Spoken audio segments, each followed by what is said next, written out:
Welcome to another episode of Spaceflight News. Today, we've got a jam-packed show with some seriously cool updates.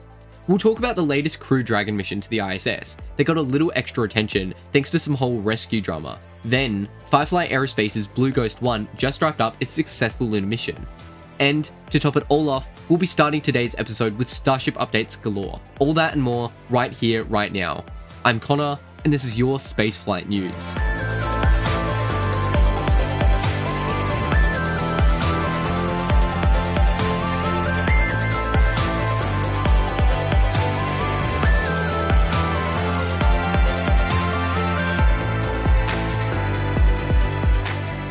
SpaceX is really picking up the pace with Starship development. The high bay is being dismantled to make space for the Giga Bay. This will be a much larger facility to handle the production of Starship at scale. Meanwhile, over at Pad B, new gantries are being constructed, and there's a unique corrugated gating being laid on the floor. This will help with the grip and drainage, ensuring everything is in top shape when Starship finally launches. Over at Tower 2, SpaceX just finished a massive 30-hour concrete pour for the flame diverter, a key part of protecting the launch site from extreme heat. It took over 300 trucks to deliver all that concrete. Just imagine that for a second. Then, they'll start building up the trench sidewalls, using prefabricated steel components. A mystery device was spotted on the booster quick disconnect system. While we don't know exactly what it does yet, it could be there to protect against sand and humidity, or as part of the testing procedure. It's always fun when SpaceX adds a surprise element into the mix. Booster 15 was moved to the rocket garden for inspection. It's covered in scorch marks, showing the signs of its past test flight. This booster has been through the ringer, but it's a perfect example of how SpaceX learns from each mission to make future rockets even better. Back at Starbase, they're upgrading the site with permanent concrete barriers that can handle the extreme forces from the pad.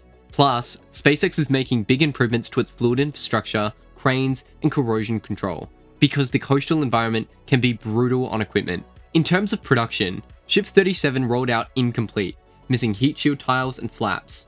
This shows how SpaceX is streamlining its manufacturing process to get Starship parts out the door faster.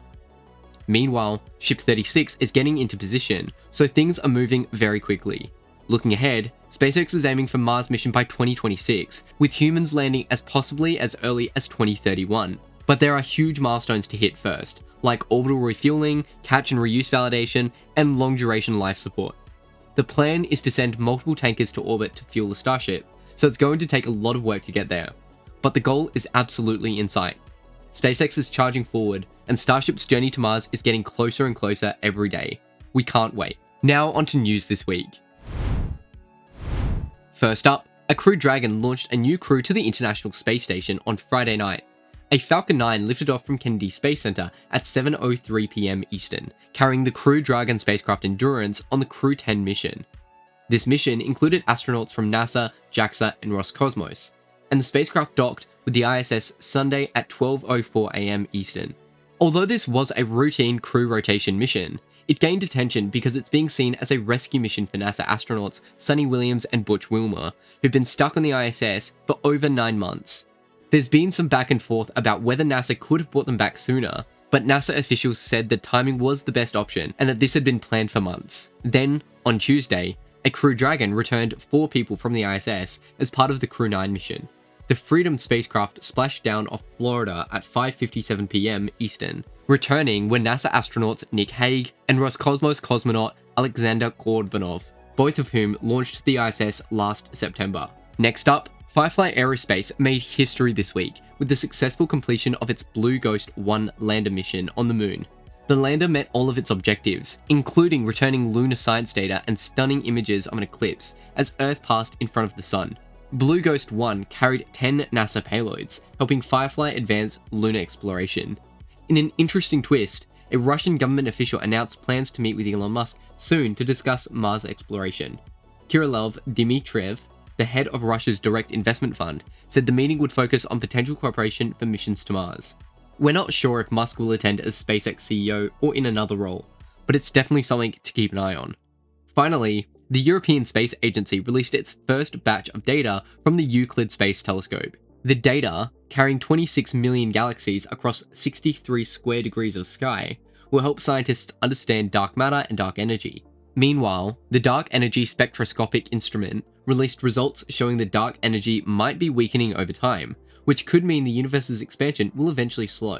It's big news in cosmology, and one astronaut called it the biggest hint we've had about dark energy since its discovery. On March 17th, China's Series 1 rocket lifted off carrying 8 satellites into a 535km high sun-synchronous orbit. This is part of China's ongoing effort to expand its satellite capabilities and support various Earth observation missions. Then, on March 18th, Rocket Lab's Electron rocket took off from the company's New Zealand launch site. This launch was the first one in a series of 5, carrying the last of a batch of 5 satellites for a French constellation. It's a solid step forward in Rocket Lab's mission to dominate all of small satellite launches. Also, on March 18th, SpaceX launched another batch of 23 Starlink satellites from Cape Canaveral. As usual, Falcon 9 carried this load into orbit, continuing SpaceX's mission to provide global internet coverage. Moving on now to March 21st, SpaceX had another launch, this time from Vandenberg Space Force Base. A Falcon 9 launched the 8th batch of NROL reconnaissance satellites for the US National Reconnaissance Office. This mission, as always, was crucial for national security, providing important satellite data for its intelligence agencies. Lastly, on March 21st, China's Series 1 took off again, but this time carrying 6 weather satellites into orbit. It's part of China's broader effort to enhance its weather forecasting capability with more advanced satellite networks. That's it for today's episode of Spaceflight News. From Starship's ongoing construction to the latest launches and NASA's plan for the ISS, the space industry is looking as busy as ever. As always, thanks for tuning in. Don't forget to like, subscribe, and hit that bell so you never miss an update. I'm Connor, and I'll see you next time for more out-of-this-world space news. Until then, keep looking up.